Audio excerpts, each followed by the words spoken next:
My name is Teo, and my favorite Pokemon is Wartortle.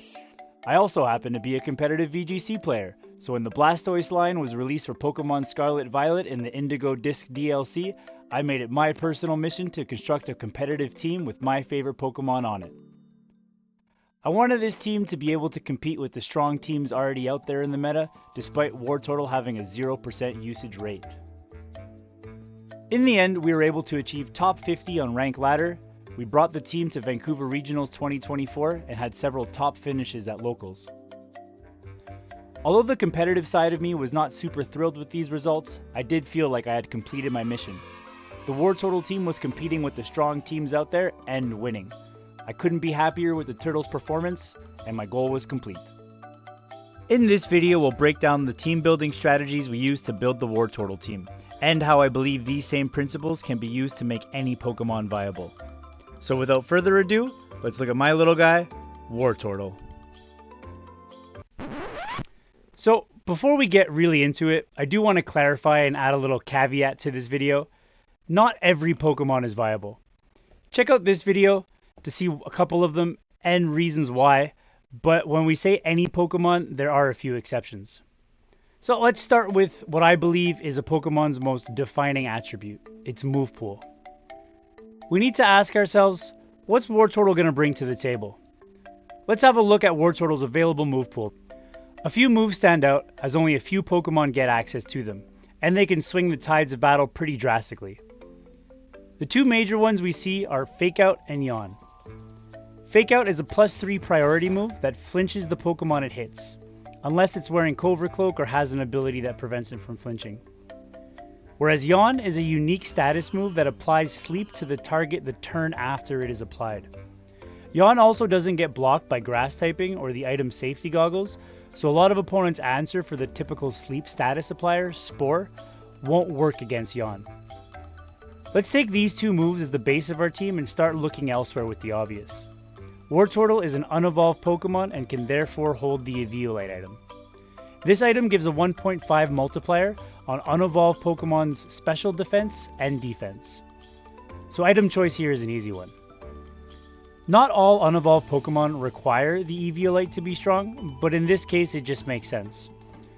The Wartortle is starting to fill out, so let's look at what role we would like the Wartortle to fill out on the team.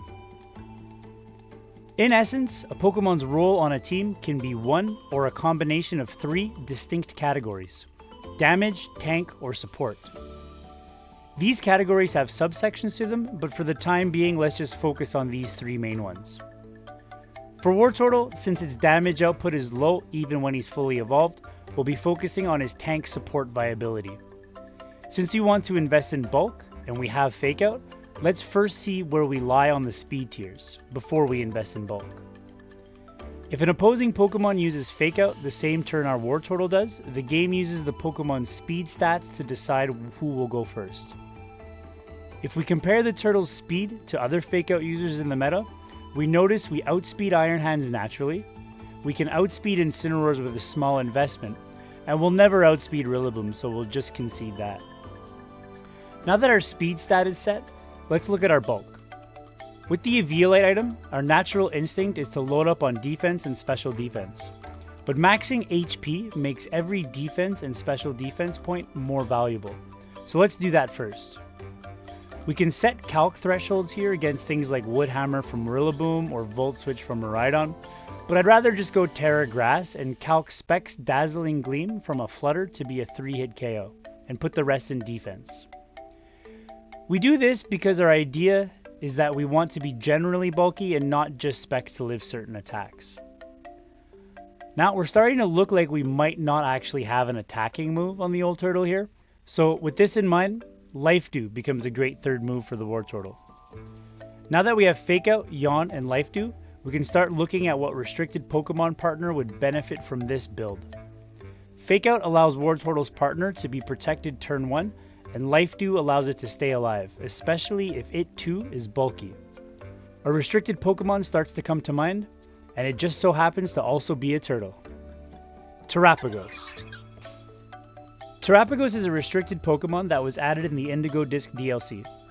It has a unique ability that makes any move that hits it when it's at full HP do not very effective damage.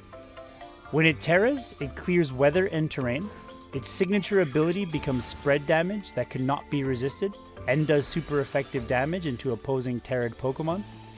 And finally, gets a boost to HP and special attack when it terras. All of these abilities and aspects Terapagos brings to the table complement our Wartortle perfectly, as it is a bulky setup spread damage dealer. Now, here's where I feel I should add my final caveat to this video. To make a Pokemon like Wartortle succeed, it has to be surrounded by strong Pokemon, and does not necessarily have to come to every matchup. It is our goal to make Wartortle as viable as possible with this team, but we can't be adding other passion picks from here on out. We'll circle around to matchups later, but for now I thought I'd just mention don't expect to see a Charmeleon or Ivysaur end up on this team.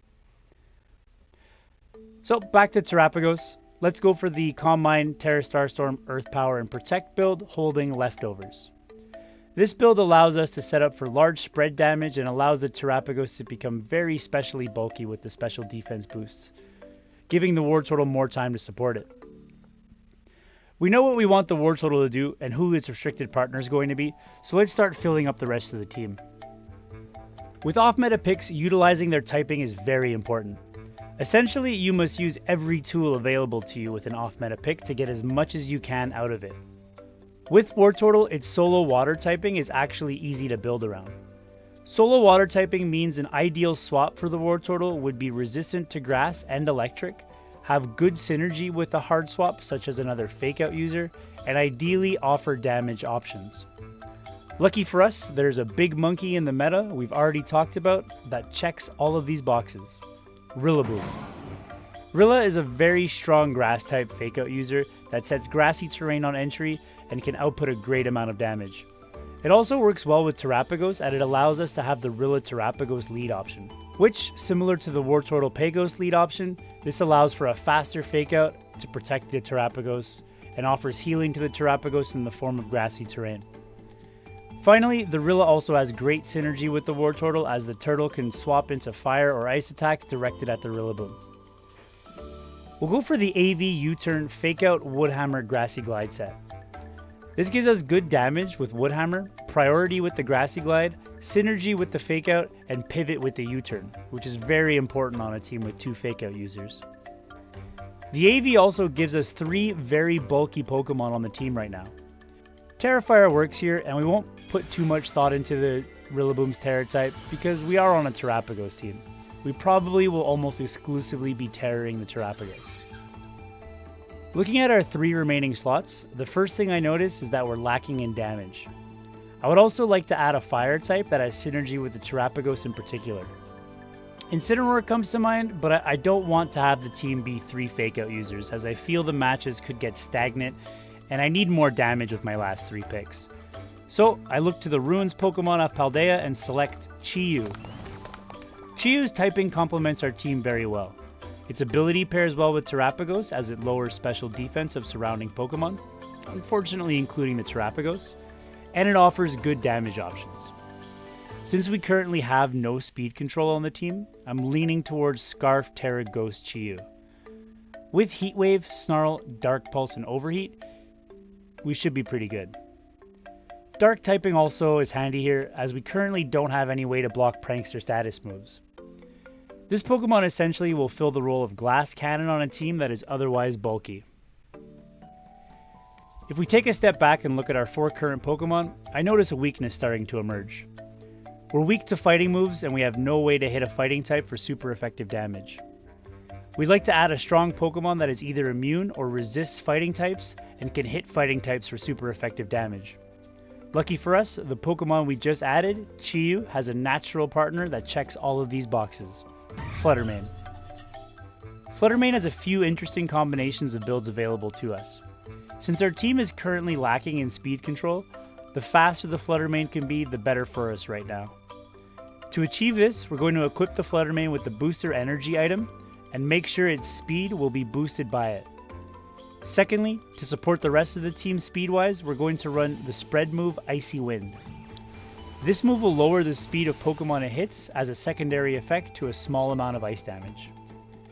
This move could be critical in mirrors or games where our opponents threaten speed control. We need Moonblast to deal with those fighting types we mentioned earlier, and we'll round out the move selection with Taunt and Protect. Terra Fairy works best here since we're just going offense. Now that the Flutter main is complete, our team has the Flutter Chi-Yu lead option, which can be difficult for a lot of teams to deal with just by default.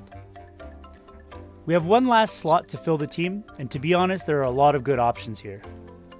I want my last slot to be a bit of a wild card, as this team is primarily designed for CTS, or Closed Team Sheet Best of 1 ladder.